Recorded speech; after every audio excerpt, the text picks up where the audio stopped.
Hey guys, this is episode 2 with Trish. If you're only just listening to this, I would recommend you go back one episode and listen to the first part of my interview with her. Thanks, enjoy the show.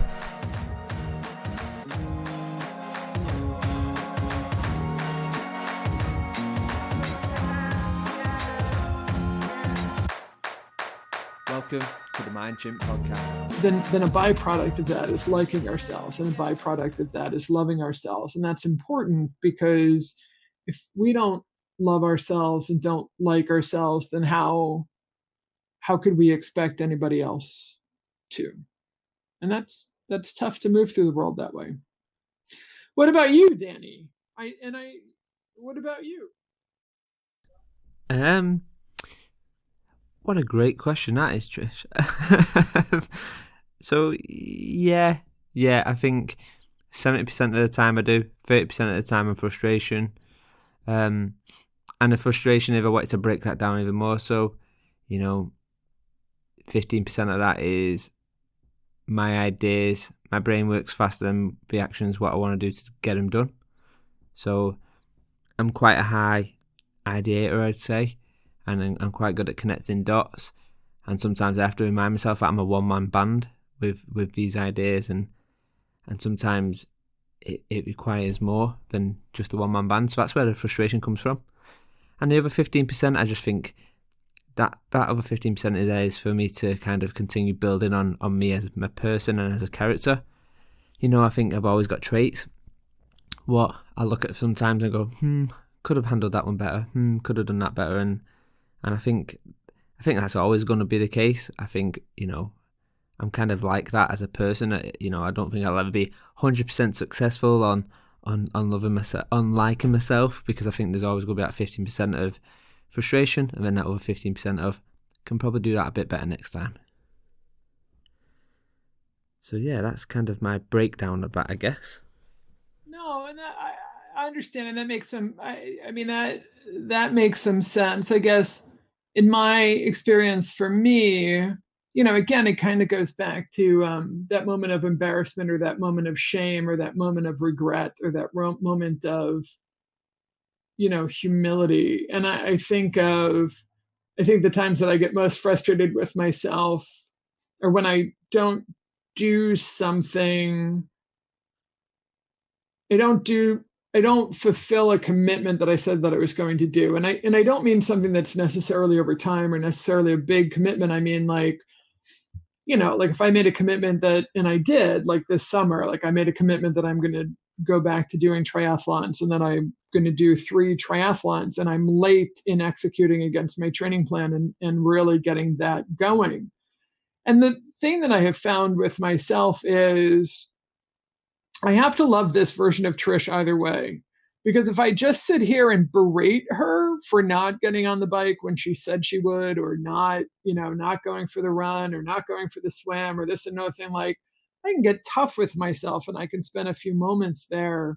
But if I extend it past any of that, it doesn't necessarily form a feedback loop that I find, for me, helps motivate me to do any better next time. Do you know what I mean? Like, it's not a lack of taking responsibility, but it's, how do I not make it so dramatic for myself that now I've created such a negative feedback loop for myself that it shuts me down, and I just don't even want to do it at all, because to think about it or screwing up just brings back that sense of guilt and those emotions. And so sometimes what I try to do when I'm in that kind of a loop, and I find myself getting really kind of heavy on myself about something that I'm not proud of and that I don't particularly like, and I go, okay, well, all right, got it, great, acknowledged, and here are the aspects of it. Well, now what am I going to do next, right? So how am I going to address this, and then how am I just going to kind of let that go and get on with it? Yeah, and I think kind of my problem is I always set myself daft goals, and when I say daft goals, I set them usually to a point where I'm like, they're always stretching. Setting up a community was quite stretching. Setting up a podcast is quite stretching. The social media behind all that, the editing behind all that, and it's one man band. add on top of that the meetups, what I do, and the talks, they're all stretching. And fundamentally, it's, these aren't for money. I make no money whatsoever. If anything, I kind of lose money on the meetups. In fact, I do lose money on the meetups. But I have also got to think of, well, that's my way of giving back. That's my way of giving back. And I think if it helps two people who are kind of new into what we're doing, and it helps them kind of wade through the noise and get to good quality information, then kind of job done, I guess. But then, my next thing is kind of, okay, how do I go from a meetup to a conference? And actually, how do I make my conference be more of an experience rather than just your typical conference? So then, I've got like 5-10 big goals what I want to achieve. And one of them is creating this true immersive experience. A bit like, have you heard of Meow Wolf? No. So Meow Wolf is like this immersive experience. And you can go to it 5 or 6 times, and every time you go, it's narrated story, or you can go there and go for an aesthetic experience, or you can go there and kind of follow 5 or 6 different stories. And I like the idea of that. I like the idea of immersive experience and experience design, but I also think I enjoy experience design looking at it from an org design as well, and going, okay, how should this be experienced? So yeah, it's I don't know, I think there's always a hurry to learn more, and then by doing that, there's always that thing where you forget to go, okay, just pace yourself and kind of step back and look at, actually, you've done quite a lot already. It's, I don't know.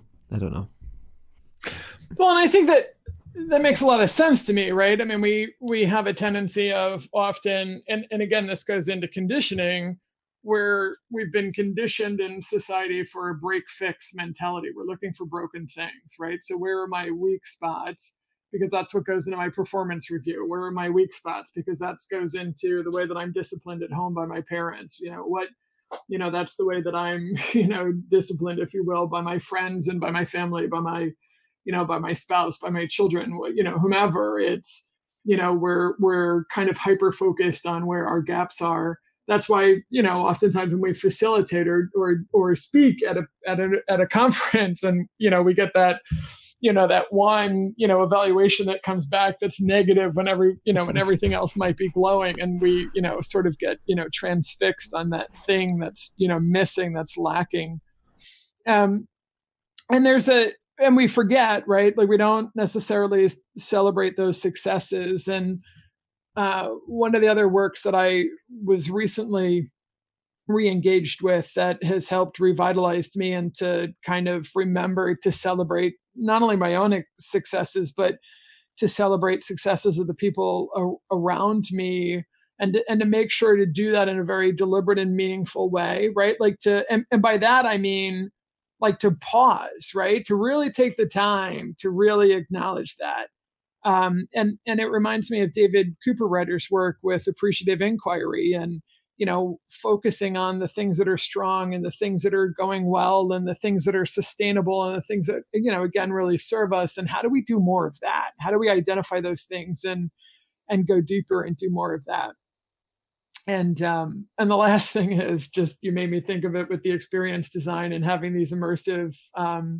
So 2 things that perhaps people will find, sort of odd in my experience is, I actually spent quite a bit of time when I was younger with the Grateful Dead, and the whole Deadhead phenomenon, and so on and so forth, and talk about an immersive experience. And I 2 summers ago, it'll be 2 summers ago this August, I was actually at Burning Man in Nevada. Wow. Here in the United States. You want to talk about an immersive experience, but in both of those, so I can totally appreciate the designing an experience that just really takes people out of themselves and gives them an opportunity to re-explore and reassess and reconsider, and in the context of sort of this meaningful event that just, prompts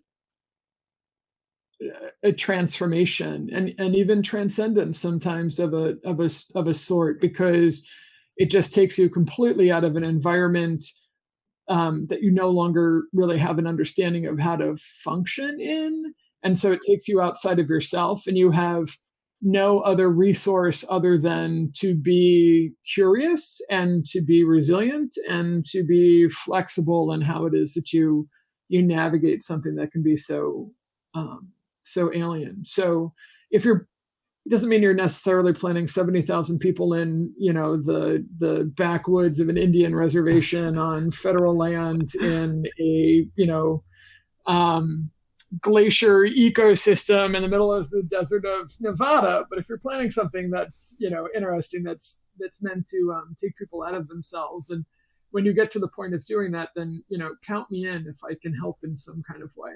Yeah, no, definitely. I think I've kind of come to the conclusion of experience design kind of gets thrown about in the wrong ways, and I've kind of called it my experience design manifesto, and I put the first post out there on LinkedIn actually just yesterday saying what even is experience design. So I've kind of people define experience design in different ways, and different industries call it different things, and sometimes it's even the wrong thing what they're calling it. And so it's kind of my definition of it, and it seems to got quite a lot of traction actually, and it seems to be going well. So I'm kind of just going to build different blog posts. I'm doing a talk at Learning Tech Day next week, which is kind of covering it a little bit as well.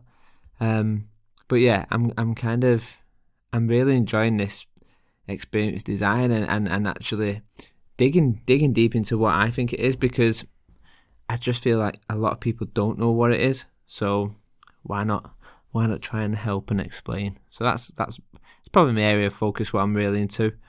I've been doing it for years, but without really knowing it was experience design, if that makes sense. So that makes complete sense. I'll have to check out the LinkedIn post. Yeah, no, that'd be good. I'd love your feedback on that for sure. So I guess being mindful of time here, Trish, as well. It's, I think we look at AR, VR, and I define AR and VR as a 3D TV and a 4K TV. One's a trend, one's a fad. And when I look at how to put that in the different context of jeans is a trend, having them rolled up, having rips in them is a fad. So, and this is going to be, I hope this triggers you. Is blockchain the next fad, or is it the next trend? Blockchain will change the human experience in a way that hasn't changed in 5,000 years. Okay, that's a bold statement. Let's get into it, Trish. Let's get into it. Blockchain is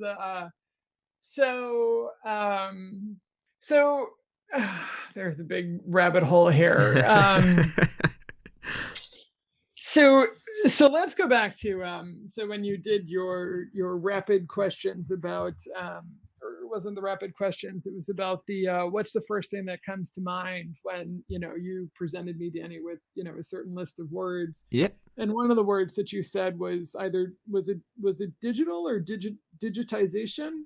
So I said digital analytics, AI, and then I think I said blockchain on the back end of that one as well. Okay, and what was my answer to digital? I think you said, I mean, I'd have to listen to it, but I think you said it was kind of, like, I can't remember. I can't even remember, Trish. No, that's okay. So my one word answer back to when you threw digital out, my one word response was Bitcoin. Yes. And I want to clarify. So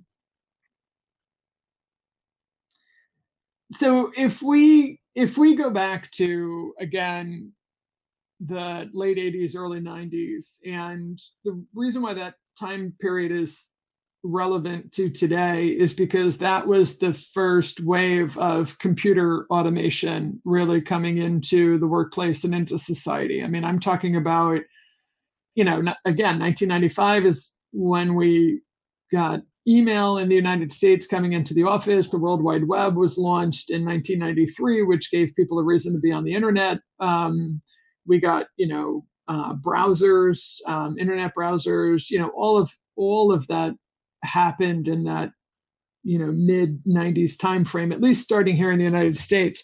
It's also kind of fascinating to know that I think it was just at the end of last year, beginning of this year, that even given that we've had internet technology and access to the World Wide Web and this kind of computer automation and technology for decades now in parts of the Western world, that there's just under half of humanity that hasn't come online yet.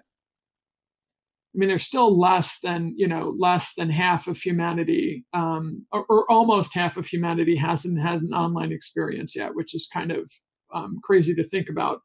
And if I think about in the United States, how many things changed significantly from, let's even say from 1993 into the year 2000 when Bill Clinton became president of the United States, all of that wave of change, including the competition and the competitive drivers of people going online and digitizing in that first form of automation and computer automation for the first time, all came from local competition, because by the time we got to the year 2000, there were still less than 1 million people online at the time, which is really kind of nuts. And now we've got 3.6 billion people online. So how does that change as we go through these cycles of automation? And it's relevant today in that I think of these technologies as not being separate things. Artificial intelligence is starting out separate from blockchain, but the two are meant to be integrated together. It's kind of like, for those of us that can think back to, we used to have the internet, which was something that we accessed on our desktop computers, and separately we used to have a mobile phone, when it used to just be a mobile phone, right? Like, so before we had this thing that we call a smartphone, we used to have these two different technologies that existed in parallel to each other, but never the twain shall meet, that are now integrated together. We can't, and I would say most of the Western world, we can't imagine not having a smartphone that doesn't have access to the internet now. And we've gotten used to now being able to, I just was on another international trip, and now for, what used to cost me a king's ransom to have internet on my phone while I was wandering around, the streets of London or the streets of Madrid or wherever in the world I was, is now, reduced down to $10 a day, right? So for me to have my international data package and have internet while I'm, trying to look up Google Maps to get from whatever point A to point B and navigate, whatever city that I'm in. So all of that to say, we're going to wind up with this convergence. We're going to wind up with a convergence where these core technologies are going to come together. So AI and blockchain right now are separate, and AI, artificial intelligence, is ahead of the adoption rate, but blockchain, enterprise blockchain, is hot on its heels. And when these two come together, they have very complementary services. And that's also in the mix of, you opened with talking about my sentiments on things like 5G. And I've said before that 5G is like the lightning strike that brings the Frankenstein monster to life. Because then what happens with 5G is we then wind up with the connectivity, the hyperconnectivity, and the internet bandwidth, if you will, that gives us the ability to access AI and blockchain and data and analytics through IoT, Internet of Things devices, these sensors, these wearables, these implantables, these tablets, these mobiles, these, all of these different devices that are coming into our experience now. It connects everything together and allows the exchange of information at lightning speed. And when we get that exchange of information at lightning speed, it brings up issues of trust. So for you and I to even have this conversation, there needs to be a level of trust, right? So being the host of a podcast and bringing a guest such as myself onto the platform, one of the things that you did, Danny, was sent the document ahead of time and said, look, here are kind of the rules of engagement, right? Here, Trish, this is my expectation of you. This is what you should expect of me. And there were, some boundaries that were set in the document that you sent that was going to make this a safe place or a trusted place for us to be able to have a conversation that's, really kind of meandered all over the board, right? So blockchain is the digital expression of trust. Blockchain begins to actually mediate those exchanges where we're exchanging something of value. In this case, of value is the conversation, and the exchange that we're having is mediated by this sense of trust. But there are these other exchanges of value that we have, whether it's financial value or property value or content or knowledge value, where there are these exchanges that we often use a third party in order to mediate that level of trust and to enforce that trust happens, right? So if I were going to sell my home, then I would have other third parties involved in the sale of the property. So if you were going to come and buy my house in Wheaton and I was going to sell the house to you, we probably wouldn't do it direct. We'd have, you'd have a real estate attorney, I'd have a real estate attorney, you'd have a real estate agent, I'd have a real estate agent. There are these other people, these third party entities that would work and advocate on our behalves, that your people would, keep your best interest, my people would keep my best interest, and they would actually, a lot of this exchange of property, in this case, you paying money for the actual physical property of the residents, would actually be mediated by these third parties. And what happens is blockchain removes the third parties.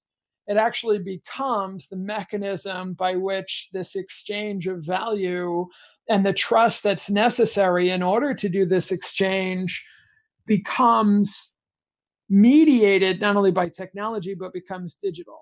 So it used to be like when I bought my house 20 years ago, in order to do a house closing, I had to actually be here physically in Wheaton in order to go to the closing. I had to, meet with the person I was buying the house from. I had to meet with her real estate agent and her attorney. And we all sat down in this massive, neutral setting. And there was no angst. I didn't know this woman from, Eve's House Cat. I mean, I was just buying a house from her, like she didn't know me. And this was in the 1990s. She couldn't Google me. She couldn't look me up. I couldn't Google her and look her up. But yet we had these third-party mediaries involved in this transaction, because that's how you do things. And there were reams of paperwork that we would sign, and all of that happened in the analog world. It all happened in the physical world. So what blockchain offers, fueled by AI and data, and then eventually lightning strike with 5G, making it super responsive and super, super fast, is it gives us the ability of being able to digitize those exchanges in a way that we've never been able to do it before, which allows us to do those trusted exchanges at scale and speed and variety and velocity that we've just never had before, because we were kind of stuck in the physical world. And now we're moving to things being in the digital world.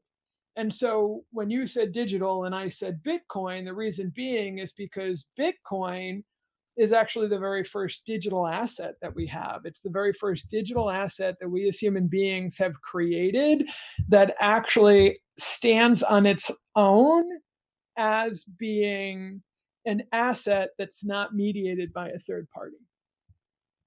So even if I created digital content right now, in order to send it, there would be other, there could be copies of it that are distributed. I could do some kind of rights, management and some kind of asset management. I could try, but it's very difficult not to have stuff mass produced right now. Just look at anybody who's trying to, put together any kind of intellectual property. And Bitcoin, because of the nature of blockchain as the underlying technology, allows us to now have these immutable, trusted objects of value that are fully in the digital world. So I think I spoke with you a good 6-7 months ago, and I think there was a debate going on Twitter, and I was kind of like, if we look at this from a world of I'm at company A and I want to move to company B, and at company A I've got lots of certificates, lots of badges, lots of insert whatever's coming. That can be, if the infrastructure of company B is supported, then would all my information be transferred from A to B via blockchain?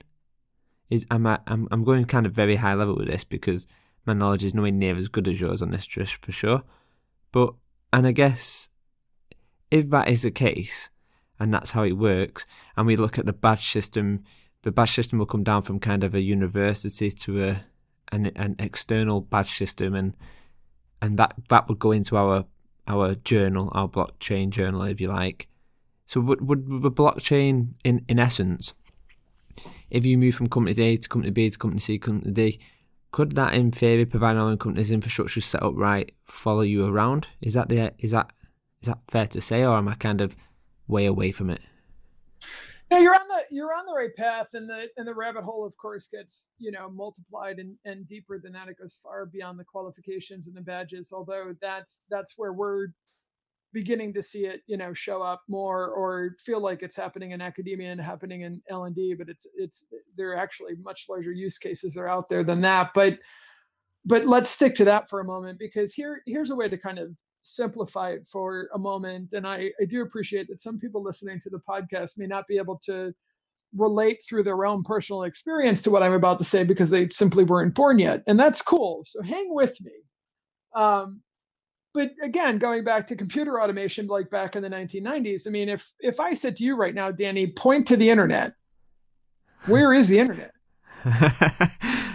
I've got to be honest. The first thing I did then was went right back to the IT Crowd, the TV show. Have you ever watched that? Oh, I've seen a couple episodes here and there. Yeah. The internet in the box. Sorry, Trish, but yeah.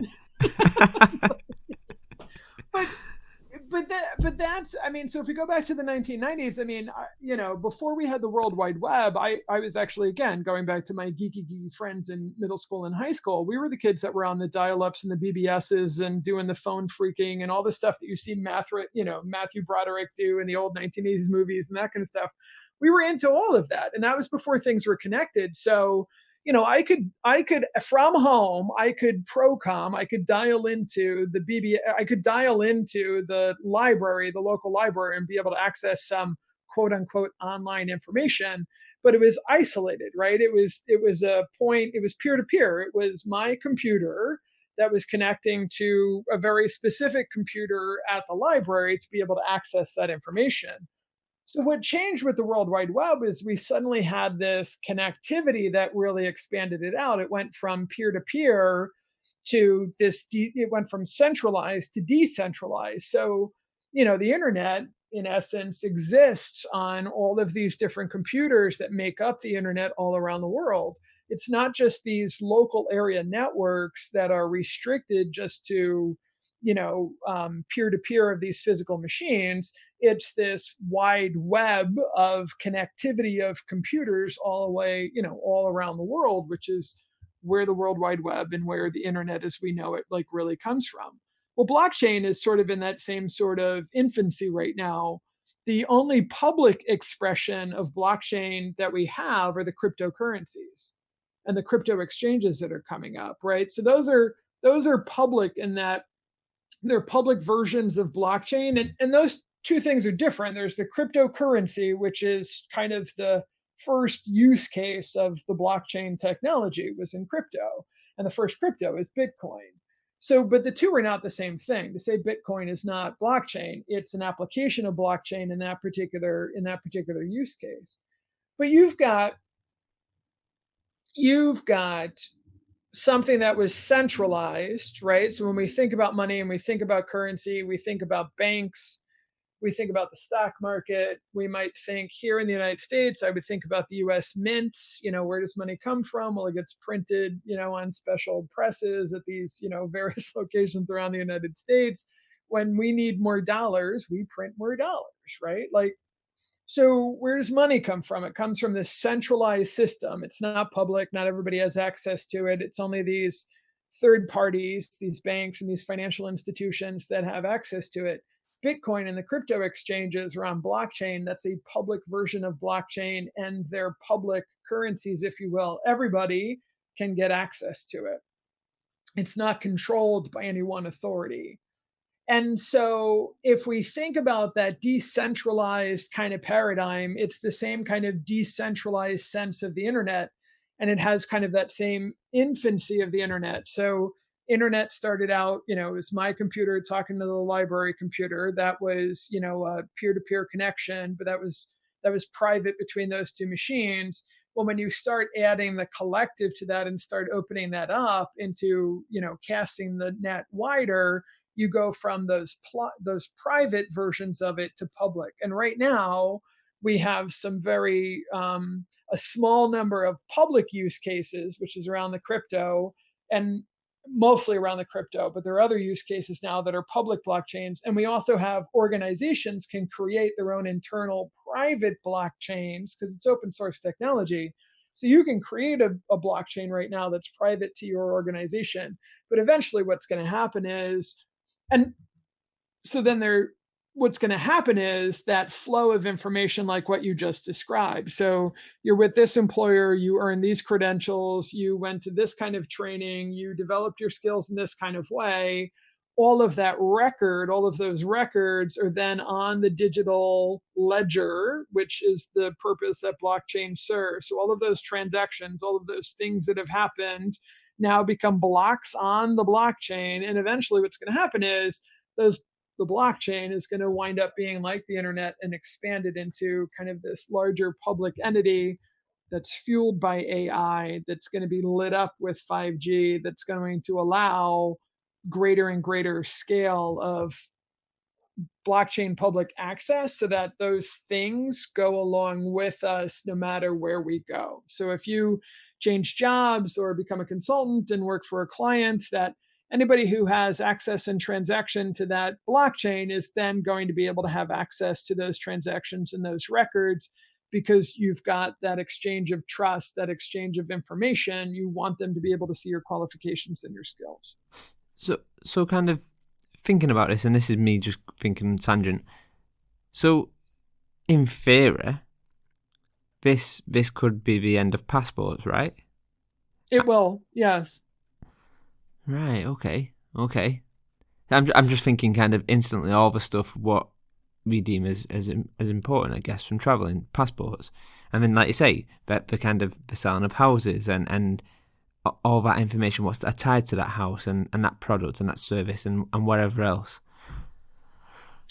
And there's the disintermediation, right? Because the other entity that would be involved in the sale of property here in the United States would be a title company. And the entire purpose of a title company is that they're the middleman, right? That sits in the middle and says, okay, here's the chain of custody. The house was built, this year, it was owned, the property was owned by ABC and then it got sold to so-and-so. And they're the ones that keep the records in a ledger that says, okay, here are the transactions that have happened that matter to this property. So that, when I came along in the late 1990s and wanted to buy the property, I worked with the real estate attorney, my real estate agent, had to work, they had to work then with the woman who was selling the house, her entities on that side, and then the title company that kept the record of the property, and all of that goes away.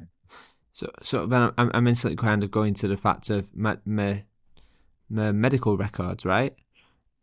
It becomes this, we call it a ledger, but that's what it becomes, right? It becomes your one-stop shop of you. Is that fair to say? Kind of everything will fall within that ledger, and in theory, it kind of removes every need of physical, from physical cars to physical copies of my medical records to, I mean, obviously there needs to be a big infrastructure shift, but I guess it empowers me, the user, to have my information stored with me, not necessarily, like you say, it becomes this decentralized thing, right? And my personal records and all the stuff what is me follows me, not necessarily what is on a system for the NHS. Am I going too far down the line there? No, you're totally on point. So now think about, we've got what, over 2 billion people right now. So what, global population is at, somewhere between, like, I think we're at 7.6, 7.7 billion people on the planet, and 2 billion of them can't participate in the global economy at all because they don't even have any personally identifying papers. They don't have any identification. They have nothing that confirms that I am who I say I am. And we've got,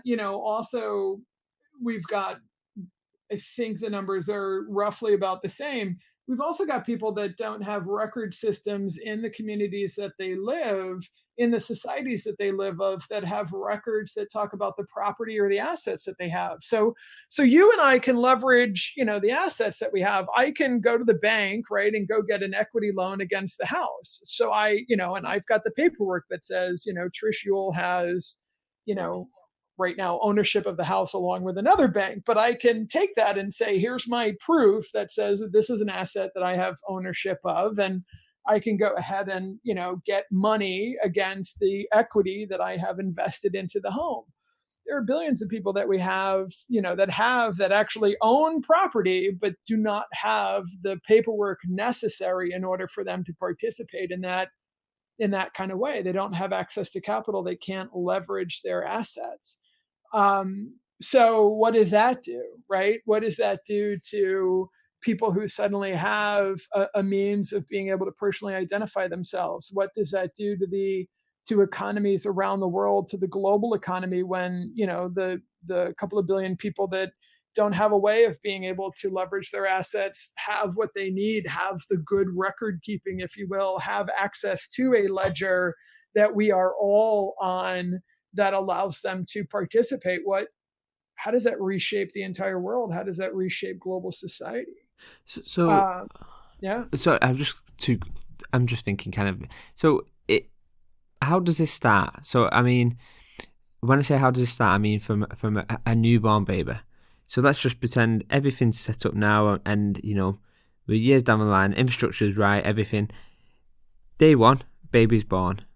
Okay, so that information of baby A needs to go somewhere, right? It kind of. So how does so when it comes to kind of this ledger, is it kind of a case of, would it be the adults would control that ledger up till a bit like how it is now, at a certain day of age, that's when you become responsible for your own ledger, but up until that, the parents kind of control that ledger. Is that how it works? Is that how? I'm just trying to think, how does day one start for a newborn baby who's coming into this world where blockchain is there? It's active. It's not new. We're used to it.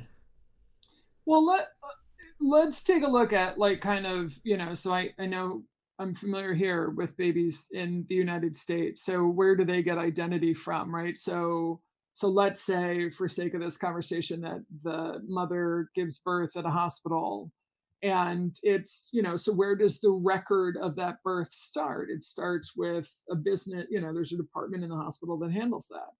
And then the birth of that child goes back here to our government agency.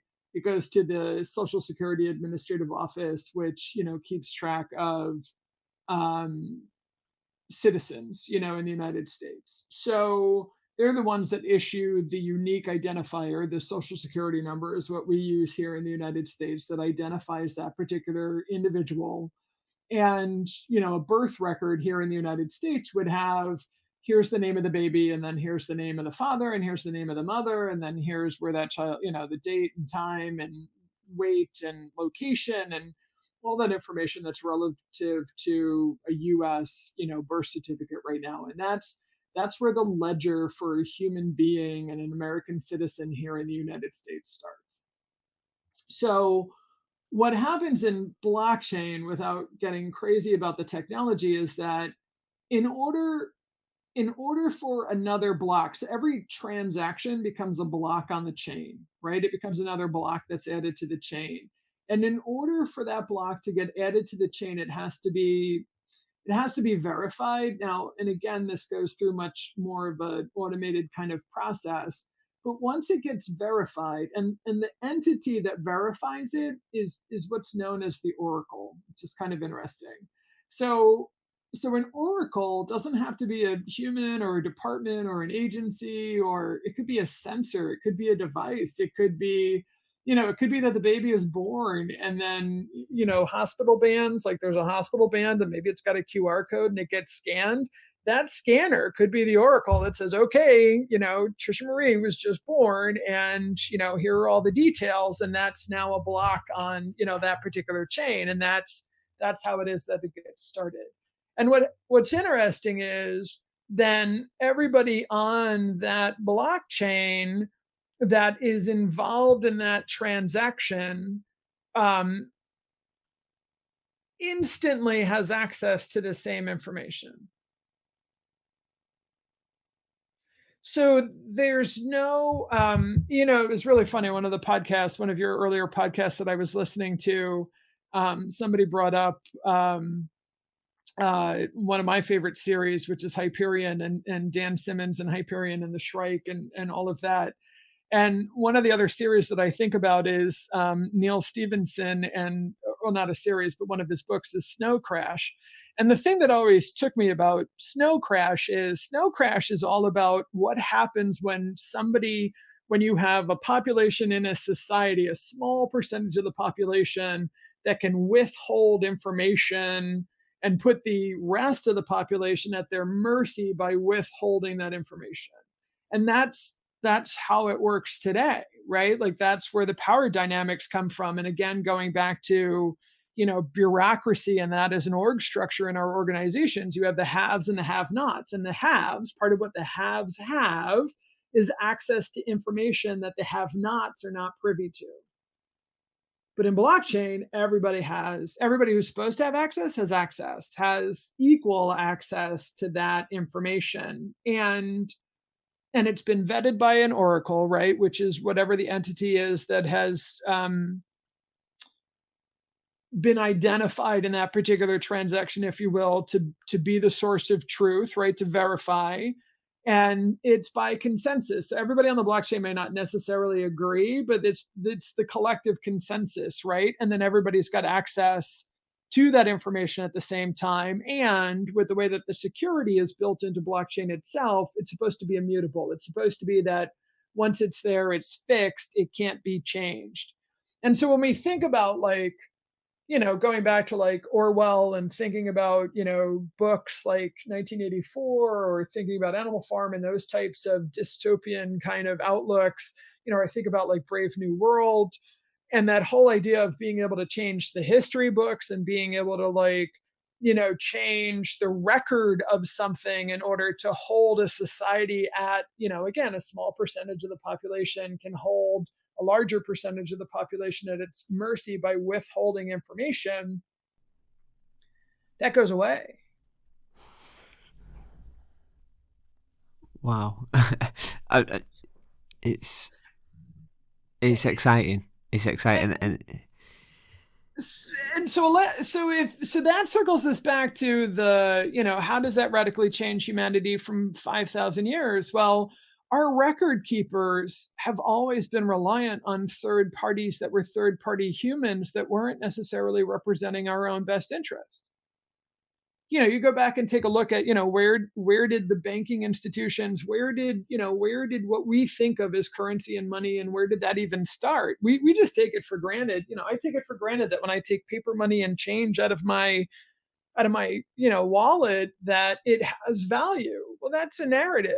That's an agreement. That's a consensus by society, by global society, that says, okay, when Trish hands over $10 or $20 or whatever at the airport to buy gifts for her nieces back home when she's flying out of Heathrow, that money has some value, that thing, that instrument has some worth. That's society getting together collectively. There's no inherent value to that piece of paper. It's something that we've agreed upon as a collective, and it's controlled by a centralized source, right? We have no control as the public to say what the exchange rates are, and what my American dollar is worth when I'm, standing in the UK.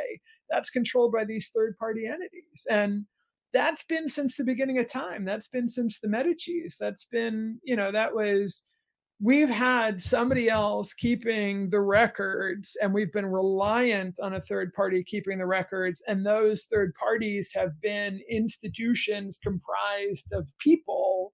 And so we've been at the mercy. So if they've been benevolent and have actually served society in our best interest, then okay, yay on us, we've done well. And if they've been corrupt, then we've suffered as a society. So that's what I mean. It's the underpinning of society. It's the underpinning of governance. what is governing? What is government other than a collection of laws that we have in some way, shape, or form collectively within a certain population agreed to, that we've agreed to some degree or another to adhere to. But what if that was no longer having to be mediated by other humans in another third party, in another agency that was, again, comprised of humans? What if that was mediated by the terms of our agreement were mediated by a technology that doesn't have the subjectivity and isn't subject to corruption in the same way that sometimes human beings can be?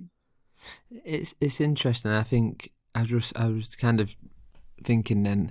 I remember when I was a young lad and I would find old money, from when my granddad's kind of, and my parents would say, "Oh, that was I don't know, half a crown or whatnot," and I just think soon our money now will be the old money, and after that, we'll be looking at, over in the UK, the pound, the £2 coin, the £5 note, or maybe not the notes, but the coins. And it's interesting to know that the next iteration from that isn't physical. Yeah.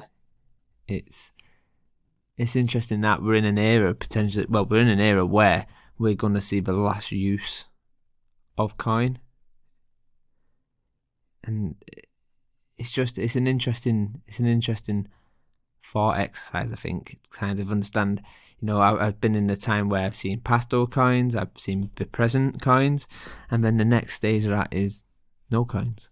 It's an interesting thing to think on, I think.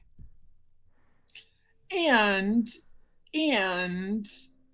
at least theoretically, although, Bitcoin, given all its challenges and, and especially some of the challenges as of late, it's still 10 years old, right? So talk about a proof of concept. Give it, for the haters out there, like, give it some respect. It's still 10 years old. It's lasted a decade. And some of the challenges that, Bitcoin has, like some of the theft that's happened and some of the corruption that's happened, it's interesting because it hasn't actually happened at the blockchain level. It's happened at the point of contact of the applications that are accessing the blockchain, right? So that's where the weak. So is that the exchange? What's that? Is that like the point of exchange? At that point of exchange, right? It's at that application level. It's not at the blockchain level. So like some of the hacking that we've heard and the way that they've been able to, go in and actually have the theft of this currency, of the cryptocurrency, it's happening at the point of the exchange. It's happening at the application level, not at the blockchain level. But all of that to say,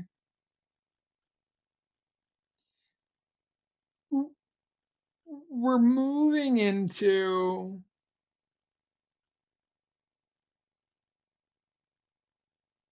we're moving into. Do you want to hear one last story to blow your mind? Yeah, let's do it.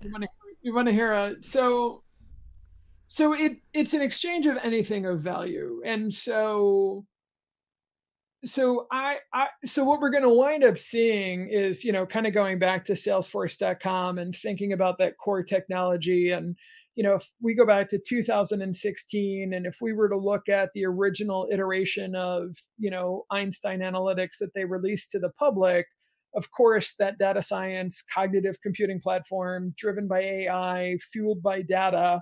Well, and again, think about how much, in that time since 2016, I mean, spring of 2016 is when computer vision started getting good, right? That's when artificial intelligence matured enough to be able to do image recognition really, really well. It was in February of 2016. And that's why, if we go back in time and go back to 2016, that's why the first Amazon Go store, which is driven by computer vision. It's driven by cameras in the store, right? So the whole way that people can shop and, walk into an Amazon Go store and just take things off the shelf and put them into whatever bag and then walk out of the store and Amazon just charges your account. That magic happens because of cameras that are working off of computer vision, that are working off of image recognition based on live feeds. Real time is happening in the store. So we got access to that capability in February of 2016 and had the first major application of it in an Amazon Go store by December of 2016. That's astounding. So if we go back and think about the evolution of just even artificial intelligence into a system like Salesforce's Einstein Analytics, which got launched in 2016, and how much AI has evolved since then. Now, here and coming into the summer here in the Northern Hemisphere in 2019, you've got that core kernel of technology that now is these other emerging technologies. So blockchain and then later quantum computing and so on and so forth. That's going to get integrated in. These things are going to converge. It's just going to enhance the existing platforms. And then we're going to feed it more data by the lightning strike, by the Frankenstein monster that's going to be 5G, because 5G is suddenly going to be like, I think of Mickey Mouse and the Disney movie Fantasia, where all these inanimate objects, suddenly come to life through magic. We're going to have that kind of hyperconnectivity, and it's just going to be these sources of data that are going to feed the beast, which is going to be driven by AI, which is going to be mediated by these systems of trust with blockchain, underlying, and then forget it when we, add quantum computing to all of this. It's crazy where we're about to go. We're at that point of, people talk about, linear progress, and then, Kurzweil talks about going from linear to exponential, and they show you the graphs of the hockey stick. Well, we've already made the bend in the hockey stick. We're already on the exponential. We're at the very beginning of it, and we haven't fully felt the acceleration of it yet, but we're feeling it. That's why things feel so unsettling, because the constructs are dematerializing. So the last thing on blockchain that I think you'll find interesting is property. One of the next big things that's going to go to property that's going to go to blockchain is real estate. We're going to tokenize real estate. And one of the applications that I saw of it, this was like fascinating to me. So I was just at the Malta AI and Blockchain Summit, which is really significant because we now have countries, we now have nation states that are competing not only on artificial intelligence, but are competing on these other technologies. And so Malta has rebranded itself as Blockchain Island. And they have passed legislation in blockchain as of late last year that now makes the island nation of Malta very, very blockchain friendly, very friendly to businesses coming and actually being established out of Malta, and attracting talent to come and learn from these different educational and conference events. They are positioning themselves to be world leaders in blockchain technology, and they're really very good at it, by the way. But one of the vendors that I was talking to there, and kind of going back to something you were talking about with virtual reality and augmented reality, is so get this, Danny. This company, they're called OVR. So O, V is in Victor, R is in Roger. And if you look at them, they are actually setting up a blockchain-driven marketplace that basically is selling blockchain-related plots of virtual land all over the world. So they've taken the entire Earth and they've cut it up into the same size hexagons. And in their marketplace, you'll be able to buy a hexagon of virtual land that maps to an actual physical place. Wow. And in that virtual land, you'll be able to offer virtual reality and augmented reality, which of course makes it mixed reality content. So as other humans find themselves physically in that geographic location at your hexagon. So at this point, I think of the board game Monopoly, right? So when they land on your square, that little piece of property that you own, but it's not in the physical world, it's just a virtual coordinate that maps to the physical space. they'll be able to access the mixed reality content and that experience that you've created for them. Wow. Okay. So I mean, that's got me thinking lots more kind of questions, and I'm mindful of time. Yeah. But so then, if I buy a hectare of real estate, let's call it, that potentially means that when AR and kind of, you know, AR, VR, and mixed reality merge together, then that potentially becomes a plot of land to rent. Am I right in saying this? Is this potentially where it can go? So then, I mean, that's a big leap. That's a big leap in time. Not in time, sorry. That's very forward thinking. And it reminds me of kind of a movie what I've seen recently. The one that's based on a book, where they have their own world. I can't remember what it's called. I want to say it's called One Day, but it's not. And that's all about kind of mixed reality, and I think it was Steven Spielberg who directed it recently. It'll come to me. It's based around a book, basically, and I think the book's quite an old book, but kind of it was deemed quite ahead of its time, I guess. Oh my days! What is the book name called? I'm just seeing if I've got it in me. No, I haven't got it. God damn it! It'll come to me. I know for a fact it'll come to me as soon as it'll be in the show notes. Yeah, it'll be in the show notes. But it kind of come to me in that thing. It's kind of all about there's clans within this virtual space and whatnot, and that, you know, property is that virtual space, and people go there to kind of you know, be away from the real world. But I guess when I watched it originally, I was kind of like, you know, how far away is that? But kind of just listening to what you mentioned there, Trish, it actually does not seem that far away at all. Oh no, they're live online. Like, you can go check out OVR right now. So you're hitting on exactly the right things, Danny. So think about, like, let's say that when I was talking to them in Malta, and they said, well, what hexagon would you own? I said, well, I want a hexagon that's on Main Street, USA, in Disney World down in Florida. Because it's a huge traffic area, right? Yeah. It's like, you know, it's like playing the Monopoly board game. I'm an American kid, right? Like, I'm thinking in terms of how I was conditioned and the way that I was brought up. So I was like, well, there's a lot of people on Main Street, USA, and in Disney, and that means that there's a lot of people then that could potentially access that content. Because here's the cool thing.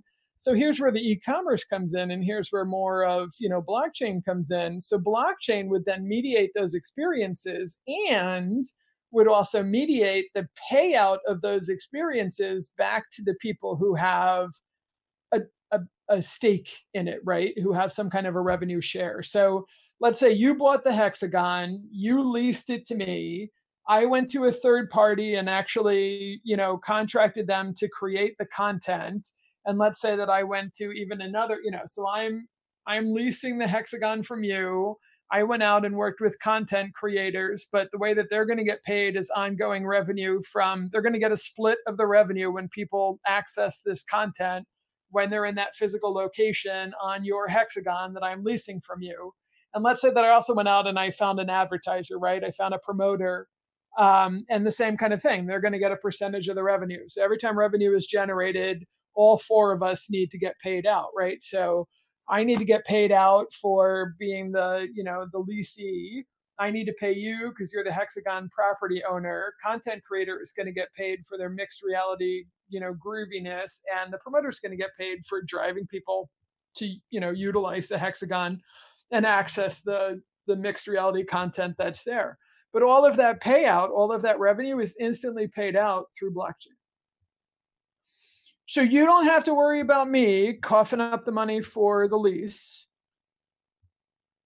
The content contractor doesn't have to worry about me paying them out. The advertiser, the promoter, doesn't have to worry about me paying it out. I don't have to worry about having that kind of, you know, back office capabilities and again, keeping a ledger of who gets paid what and when, and then making sure that people get, timely payments. That's all handled by the blockchain. That's mental. That is, I mean, it's really exciting. It's really exciting, but it's crazy.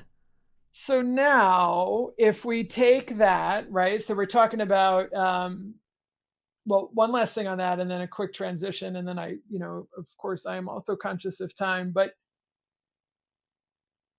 if we, so to me, it's like going back and thinking about, the internet and the World Wide Web again back in the 1990s. I remember the whole, when I first started hearing people talking about buying domain names. Why on earth would you buy a domain name? What? It's not a real thing. That's not real property. That's not and you had people, that was when people started doing squatting, and they would, they'd buy like Coca-Cola's domain name and then wait for Coca-Cola to be like, hey, I want that. And then, charge them a lot of money to be able to do that. It's a domain is a virtual place, right? And it's these decentralized computers. When you register a domain name through whatever, entity you register that domain name to yourself, it takes, and you set up a website, it takes it a little bit of time to propagate, because multiple computers on the internet need to catch up in a decentralized distribution system that this domain name has now been created, and it offers this kind of content.